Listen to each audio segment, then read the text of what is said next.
말씀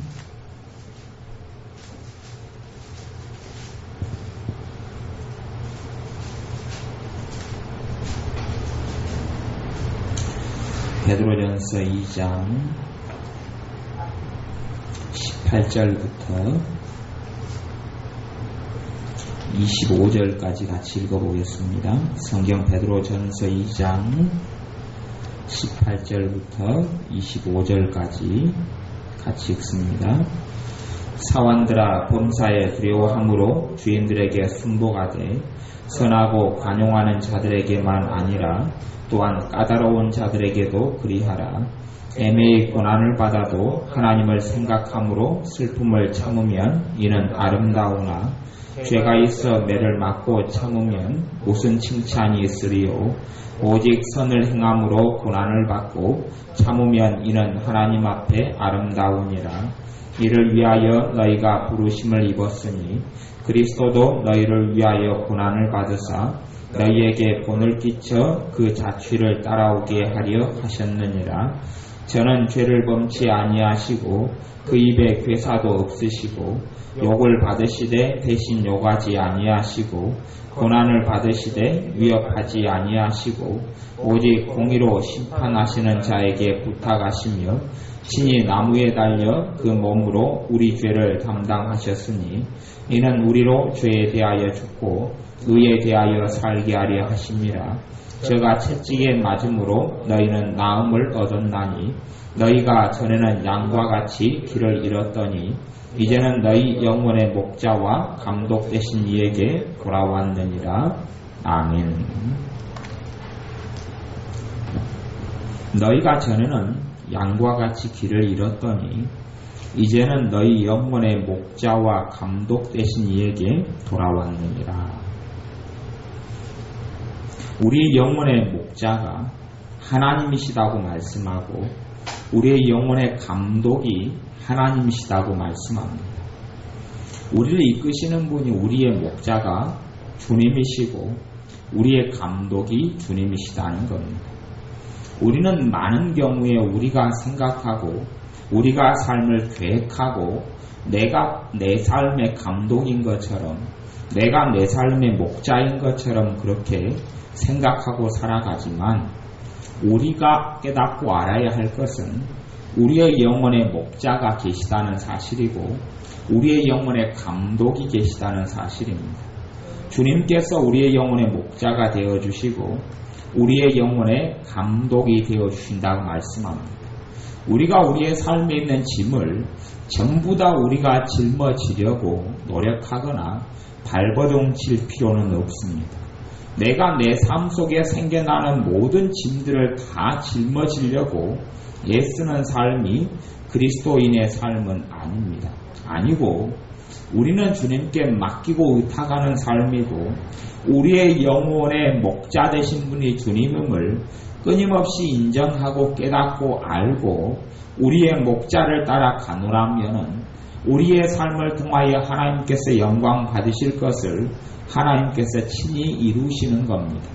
또한 내가 내 삶을 끊임없이 감독하고 내 삶을 철두철미하게 만들려고 애쓰는 삶이 아니라 내 삶의 감독 되시는 분이 주님이심을 내가 인정하고 깨닫는다면 때론 우리의 삶에 고난이 찾아올지라도 고난을 넘어서서 고난을 통과하는 삶을 살게 될 것입니다.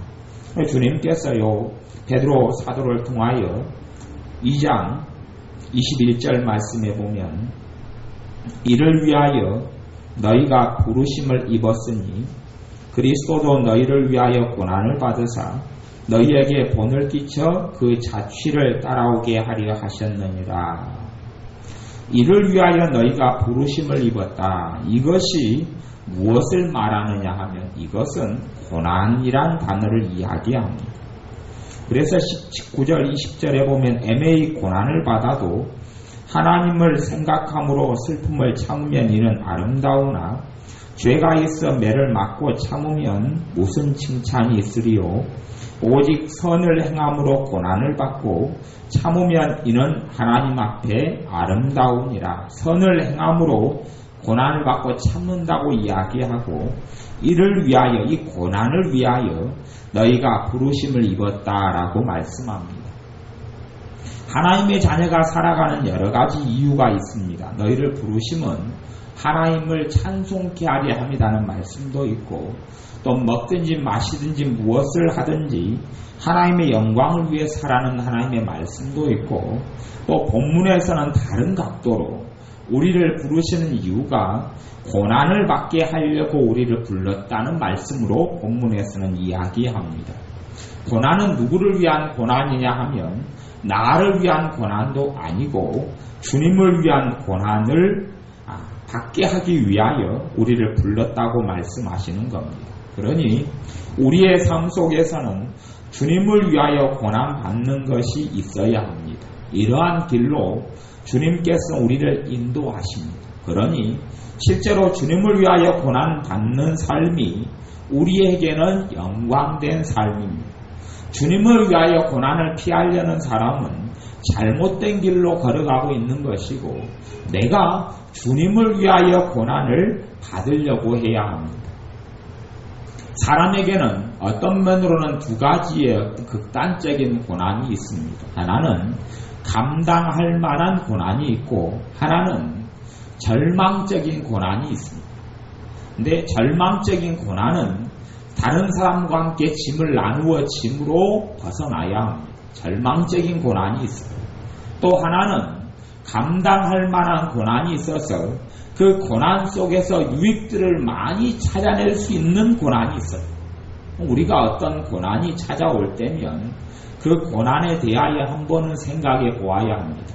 이 고난이 정말로 내가 절망적인 고난이냐, 아니면 감당할 만한 고난이냐, 이 고난을 통하여 내가 정금같이 나오게 되는 좋은 효과적인 것이 될 것이냐, 내가 이 고난을 통하여 내 믿음을 단련하고 연단하고 내가 이 고난을 통하여 내 믿음의 성장을 이룰 수 있는 고난이냐, 아니면 정말 절망적인 고난이냐를 한번 생각해 보아야 합니다. 그래서 절망적인 고난도 우리의 삶에는 있습니다. 그런데 그런 고난은 다른 사람들과 함께 짐을 지고 또한 모사를 구하고 하나님께 지혜를 구하고 다른 사람들과 의논하고 나눔을 통하여서 절망적인 고난이 피해져야 합니다.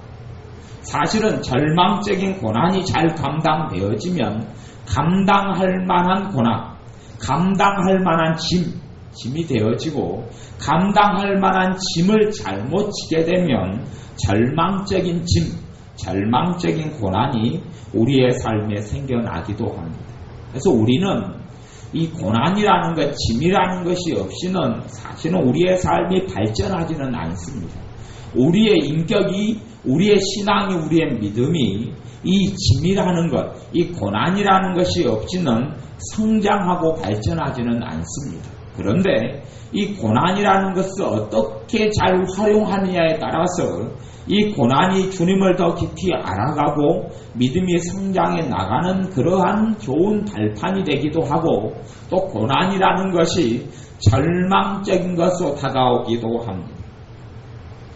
우리의 삶에 고난이라는 것이 정말로 가치 있는 것, 감당할 만한 것이 되려면 우리의 삶에 영원한 가치를 추구하는 것이 있어야 합니다. 우리의 삶에 하나님과의 관계에서 부단히 성장해가고 자라가는 것이 있어야 합니다. 우리에게 열망이 있어야 한다는 이야기. 어떤 열망이냐 하면 영적인 열망이 우리에게 있어야 한다는 이야기. 영적인 열망이 없으면 우리에게 오는 짐들이 아무리 감당할 만한 짐이고 고난이라 할지라도 이것이 때로는 우리를 넘어뜨려 버리는 절망적인 짐이 되어져서 짐을 짊어지면 짊어질수록 고통스럽고 힘들고 어렵게 되어져 버릴 수도 있습니다. 그런데 우리가 하나님과의 관계에 있어서 성장해 나가고 우리가 발전해 나가고 우리가 영원한 가치들을 앞세우고 내가 주님 앞에서 내 삶의 아니라고 내 삶이 그냥 그저 그렇게 시간을 때우는 식으로 내 삶을 보내지 아니하고 내 삶에서 정말로 가치 있고 중요하고 소중한 것들을 얻기 위하여 내가 노력하고 애쓰고 그러한 영적인 열망이 있다면 우리에게 다가오는 절망적인 짐들이 감당할 만한 짐으로 바뀌고 또한 감당할 만한 짐과 고난을 통하여 우리에게 아름다운 열매들이 맺혀지게 됩니다. 우리 하나님의 자녀에게는 영적인 열망이 있어야 합니다. 영적인 열망이 없으면 우리의 삶은 퇴보합니다.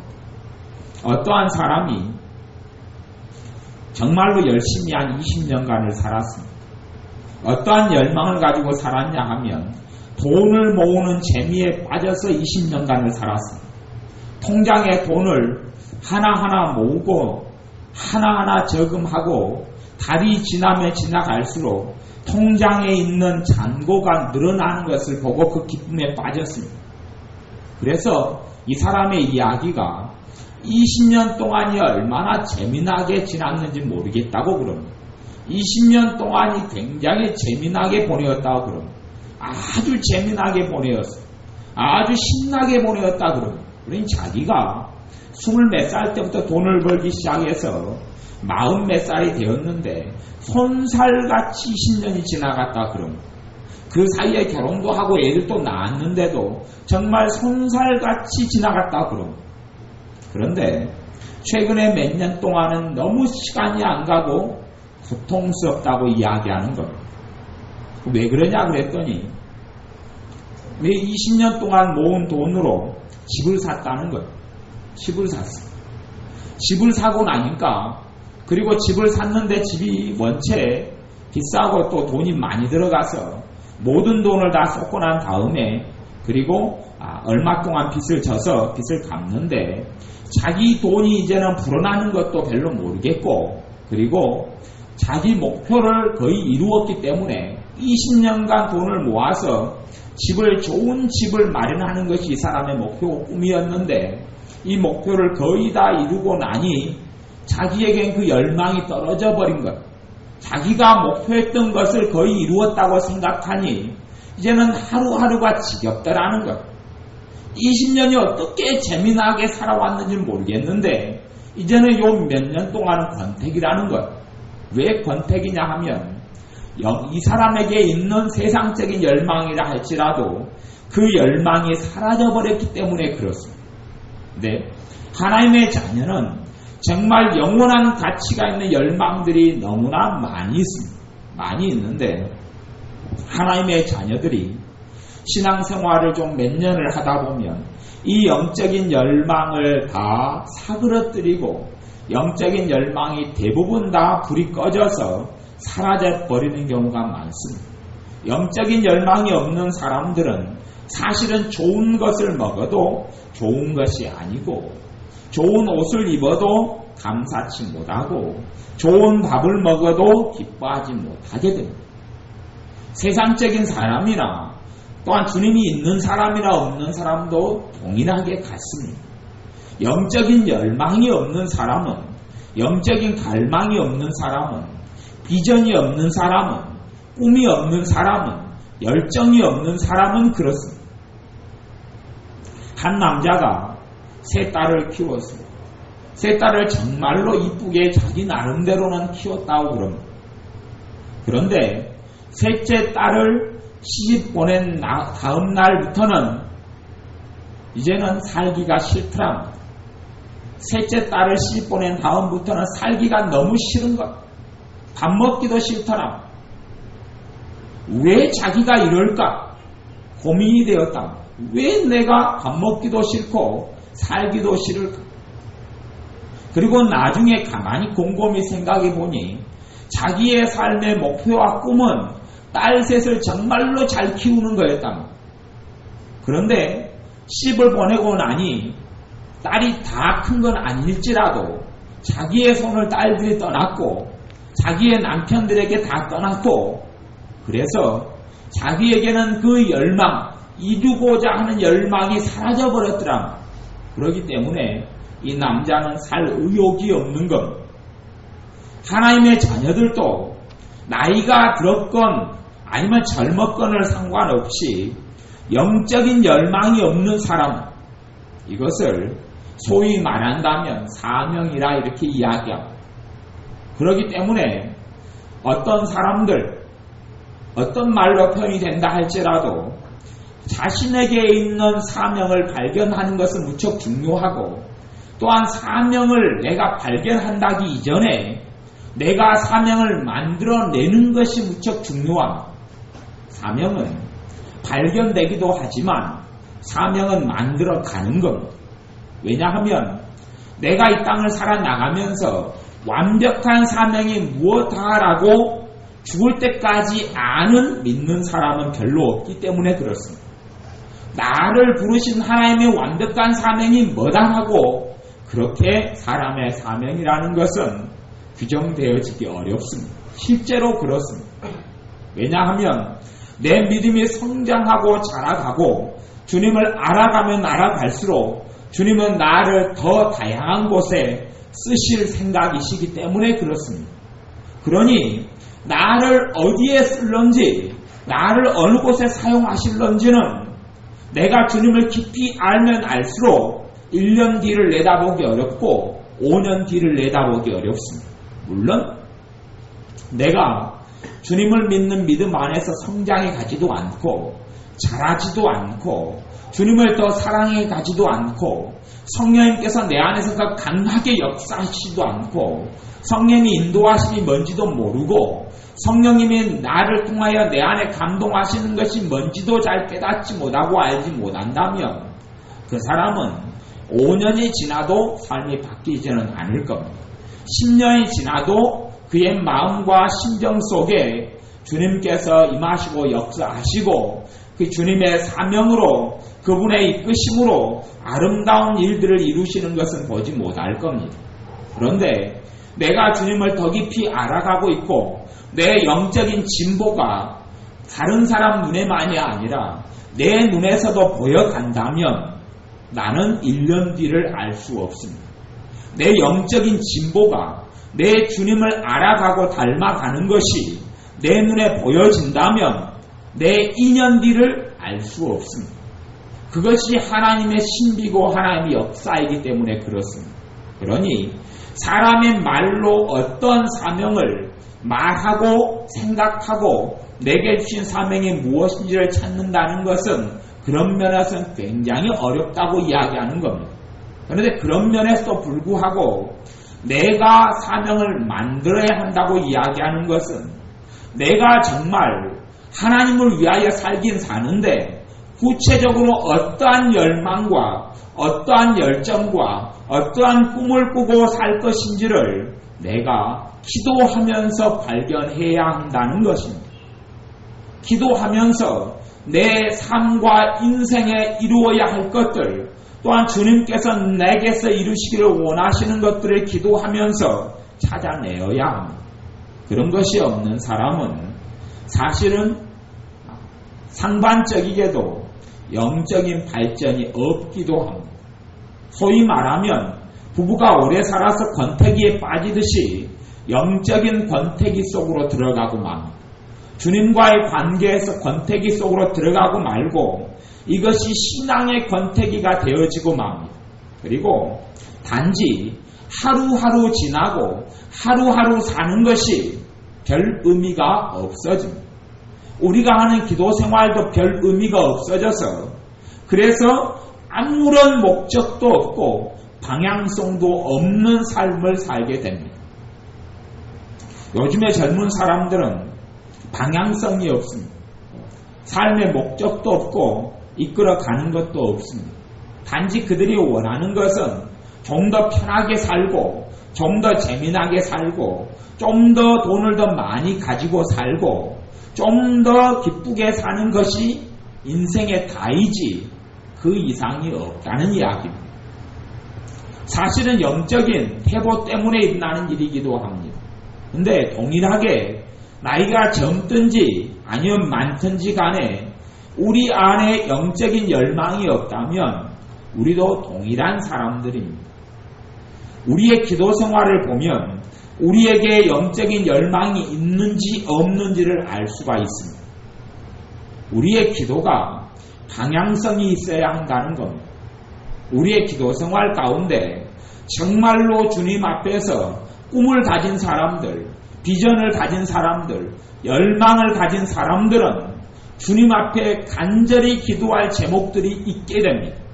그런데 우리의 기도 가운데 간절히 구하고 기도하고 때로는 정말 발을 구르고 가슴을 치고 무릎을 치고 기도할 만한 간절한 제목들, 그 간절한 제목들이라고 이야기하는 것은 단지 하루 이틀 한 달이 가는 제목이 아니라 오랜 기간을 가는 그러한 방향성을 이야기합니다. 3년이 가고 5년이 가고 10년이 가는 길쭉한 어떠한 꿈과 비전을 향한 우리의 기도들, 우리의 방향성들, 우리의 열망들을 이야기합니다. 가령 어떤 사람이 하나님께 이 어린아이들을 섬기는 그러한 사명을 받았다고 칩니다. 그러한 것을 하나님께 힌트로 받았고 어떠한 애언을 받았다거나 그러한 성령의 감동이 자기 안에 있습니다. 그러면 이 사람은 끊임없이 그것을 위하여 기도하고 자기를 준비합니다. 나이가 젊든지 많든지 상관없이 끊임없이 주님께 아이들을 섬길 지혜를 달라고 구하고 또한 자기가 할 수 있는 범위 안에서는 관련된 지식을 쌓기를 노력하고 또한 애를 씁니다. 그리고 거기에서 성장해 갑니다. 배울 기회가 있으면 더 배우려고 애쓰고 또한 아이들을 위해 부르심 받았다면 아이들을 위하여 자라나가는 아이들을 위하여 내가 과연 기도로는 어떤 받침을 해야지 하나님의 뜻이 아이들에게 이루어질지 생각하고 꿈꾸고 기도합니다. 그러한 열망이 그 사람 안에 있다는 이야기입니다. 그러한 방향성, 그러한 소명, 그러한 사명, 그러한 꿈, 비전이라고 일컬어지는 것이 하나님의 자녀 안에 없다면 그 사람은 영적인 권태기 속에 들어가 있기도 합니다. 또한 10중 8구 영적인 권태기 안에 들어가 있을 수 있습니다. 우리에게 이러한 열망이 있어야 당연히 모든 열망의 대상은 주님이고 아버지 하나님이 우리의 열망의 대상입니다. 그런데 더 구체적으로 나를 위하여 이루시고자 하는 열망, 내가 짊어져야 할 십자가, 내가 짊어져야 할 고난, 내가 주님께서 짊어지시기를 원하시는 짐, 그것을 찾아내고 그 짐을 짊어지고 살아가야 한다는 이야기입니다. 내가 스스로 삶 가운데 만들어내거나 아니면 필요가 없는 짐들이 아니라 주님께서 주시는 십자가와 주님께 주시는 고난과 짐은 나를 성장시킵니다. 나를 발전시킵니다. 나를 자라게 합니다. 그러한 짐들을 찾아내서 그러한 것에서 열망을 내가 품어야 합니다. 우리 안에 이 열정적인 열망을 찾아내어야 합니다. 내가 과연 무엇을 놓고 정말 열망적으로 열정적으로 기도해야 할지 그것이 내 기도 제목 안에 있어야 한다는 이야기입니다. 냉정하게 그것이 있어야 그것이 없으면 우리의 삶의 믿음은 달이 갈수록 또한 날이 갈수록 퇴보해 갑니다. 퇴보해 갈 수밖에 없습니다. 나는 주님을 따른다고 생각하지만 그것이 없는 사람은 주님을 안 따르는 사람이기 때문에 그렇습니다. 어떤 리더십의 책에서는 주님에 대하여 그렇게 이야기합니다. 주님은 끊임없는 행동가였다라고 이야기합니다. 그렇게 이야기하는 것처럼 주님의 사복음서에 보면 주님은 끝없이 움직이셨습니다. 그렇다는 이야기는 주님께서는 내 삶의 목자고 내 삶의 감독이신데 움직이지 않는 분이 아니라 움직이는 분이란 이야기.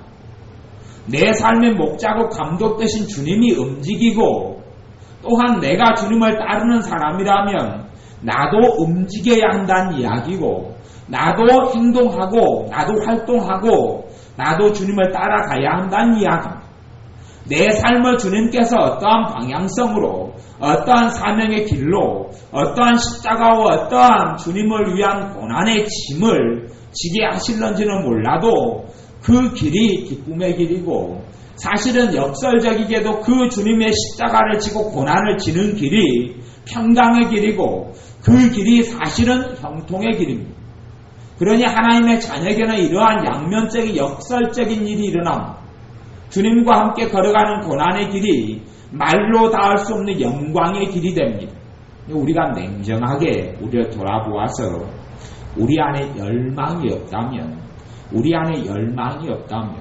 우리가 정말 꿈꾸는 것이 없다면 우리의 기도 가운데 열정적으로 구할 무언가가 없다면 정말로 무언가를 이루고 싶은 영적인 것을 이루고 싶은 세상적인 아까 이야기했던 어떤 사람처럼 딸들을 위한 삶이나 아니면 집을 사기 위해서 그 열망을 가지고 20년을 사는 그런 것 말고 주님 앞에서 영적인 열망, 그 열망을 이루고자 하는 그러한 열정이 우리에게 없다면 그것을 찾아내어야 합니다. 또한 그것을 기도하면서 만들어내야 합니다. 그것을 만들어내지도 못하고 찾아내지도 못하고 내가 깨닫고 알고 구하지도 못한다면 우리의 삶은 열정이 식어져 가고 또한 열망이 식어져 가고 꿈이 사라져 가고 그러면서 우리의 하루하루는 권태로울 수밖에 없습니다. 하루하루는 못 죽어서 안 죽는 것이지 하루하루 그냥 단지 바라는 것은 그것일지도 모릅니다. 특별한 일이 생기지 않고 현상 유지만 할 수 있게 해달라고 바라고 소망할는지 모릅니다. 그런데 그것은 그리스도인의 삶이 아닙니다. 실상은 주님께서 인도하시는 하나님의 자녀의 삶은 모험 속으로 이끌어 들이십니다. 그 모험이 어떠한 모험일런지는 모릅니다. 폴 투르니에가 이야기한 대로 사람의 인생이란 모험으로 산다라고 이야기했는데 어떠한 인생의 모험일런지는 모르겠습니다만은 주님께서는 아주 재밌고 흥미진진하고 때론 놀랍고 때론 고통스럽기도 하지만 꿈과 소망을 볼 수 있는 그러한 모험 속으로 하나님의 자녀를 때로는 급박하게 때론 점진적으로 이끌어 들이시기를 원하시는 것을 알 수 있습니다. 그러니 하나님의 자녀인 우리 안에 이 영적인 열망을 찾아내어야 합니다. 내가 무엇을 위하여 끊임없이 기도해야 할지, 내가 어떤 것을 이루기 위하여 주님께 간절히 기도하고 열망해야 할지, 또한 내가 나를 아니면 하나님의 나라를 위하여 내가 어떠한 부분에 하나님의 뜻을 이루기 위하여 하나님의 수없이 많은 열망들 가운데 내가 어떠한 한 부분의 지체가 되어져서 하나님의 그 열망을 이루어 드리는데 밑거름이 될 수 있을런지 그것을 고대하며 그것을 준비하는 사람이 되어져야 합니다. 또한 그것을 기도하고 구하는 그러한 하나님의 자녀가 되어야 합니다. 그럴 때에 하나님의 자녀들이 주님을 따르는 사람이 되어지고 그리고 그의 은혜가 주님의 은혜가 약해지지 않습니다. 주님의 평강이 하나님의 성령님께서 함께 하시는 그 능력의 역사가 약해지지 않습니다.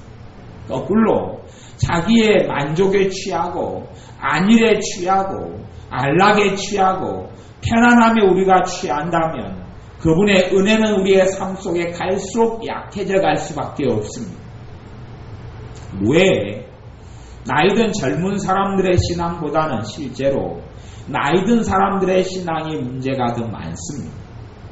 그런다고 모든 나이든 사람들의 신앙이 더 문제가 많은 것은 아닙니다. 물론 젊은 사람들의 신앙도 문제가 많습니다만은 비율적으로 따져볼 때에 나이든 사람들의 신앙이 좀 더 비율적으로 좀 더 신앙의 문제가 더 있습니다. 이유는 여러 가지가 있는데 그 중에 저는 가장 극명한 중요한 이유를 하나를 꼽자면 그것은 열망의 상실이다 그렇게 생각합니다. 열정의 상실입니다. 나이든 사람들은 변화를 싫어합니다. 나이 든 사람들은 발전을 싫어합니다. 나이 든 사람들의 삶에서 정말 애환거리와 근심거리가 있다면 그것이 없어지기를 바라긴 하지만 그러지만 실제의 삶 속에 변화가 있기를 싫어합니다. 변화가 없고 단지 지금 현재의 삶을 유지하거나 내가 원하는 어떤 수준의 삶만 되어지면 더 이상 전혀 변화가 없는 삶을 원합니다. 그렇기 때문에 나이 든 사람을 주님께서 사용하지 않는 이유가 그러한 이유들 때문인지 모릅니다.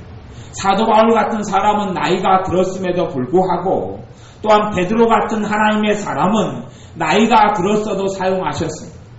그래서 모세 같은 사람도 80살 때부터 주님이 사용하셨습니다. 왜냐하면 이러한 사람들은 변화를 두려워하지 않았기 때문에 그렇습니다. 모험을 두려워하지 않았기 때문에 그렇습니다. 주님께서 어디로 이끌든지 따라갈 준비가 된 사람들이기 때문에 그렇습니다. 그런데 안일하고 안주하는 사람들은 주님께서 쓰시지를 않습니다. 꿈이 없고 열망이 없고 소망이 없고 간절함이 없는 사람들을 주님은 사용하시지 않습니다. 현실의 삶에 도태되고 현실의 삶 가운데 머물러 있는 사람을 주님은 사용하지 않습니다.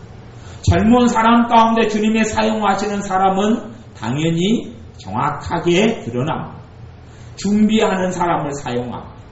준비하지 않는 사람은 주님이 사용하지 않습니다. 주님이 쓰실 걸 위하여 믿음을 준비하고 기도를 준비하고 자기의 신앙을 준비하고 자기의 인격을 준비하고 그렇게 준비하는 사람을 주님이 사용하십니다. 또한 열망이 있고 열정이 있는 사람을 사용하십니다.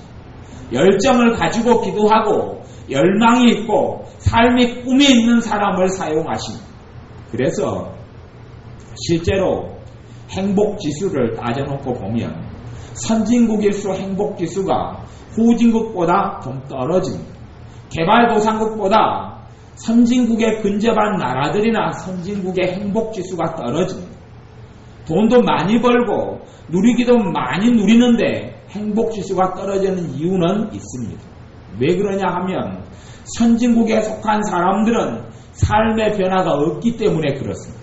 왜 삶의 변화가 없냐 그러면 도무지 그들의 삶이 발전할 가능성이 없습니다. 선진국일수록 삶이 완전히 획일화되어 있고 조직과 규범과 체계가 완전히 갖추어져 있습니다.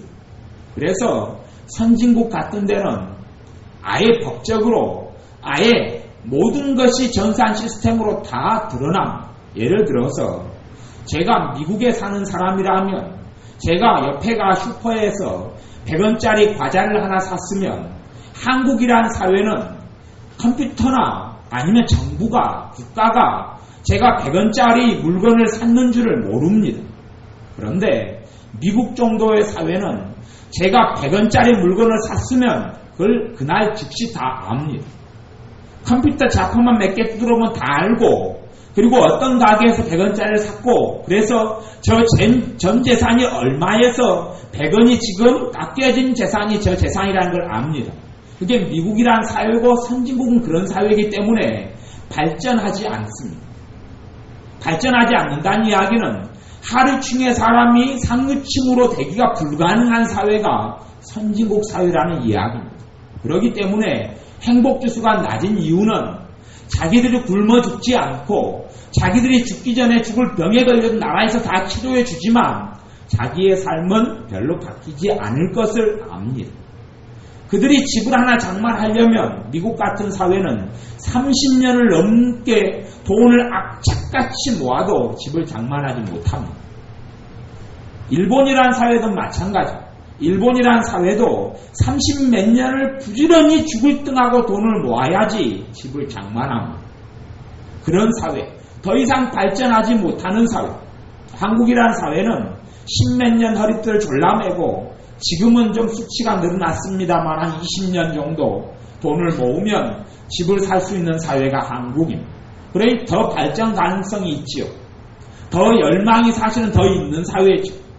그런데 후진국 같은 데는 사실은 더 비참하게 산다 할지라도 그들 속에 열망과 꿈들이 더 많습니다. 그렇기 때문에 그들은 스스로 행복하게 느낍니다. 나이든 분들이 왜 행복을 덜 느끼냐 하면 사실은 꿈이 없기 때문에 그렇습니다. 몸이 늙은 것이 아니라 마음이 늙어버렸기 때문에 그렇습니다. 주님을 닮아가고 알아가는 사람들은 내 육신은 부패하나 내 속은 날로 새롭도다 하시는 대로 꿈을 더 꾸어야 합니다. 더 안에 더 영적인 열망이 더 있어져야 합니다. 그러니 우리의 삶 가운데 영적인 열망이 없는 것은 죄입니다.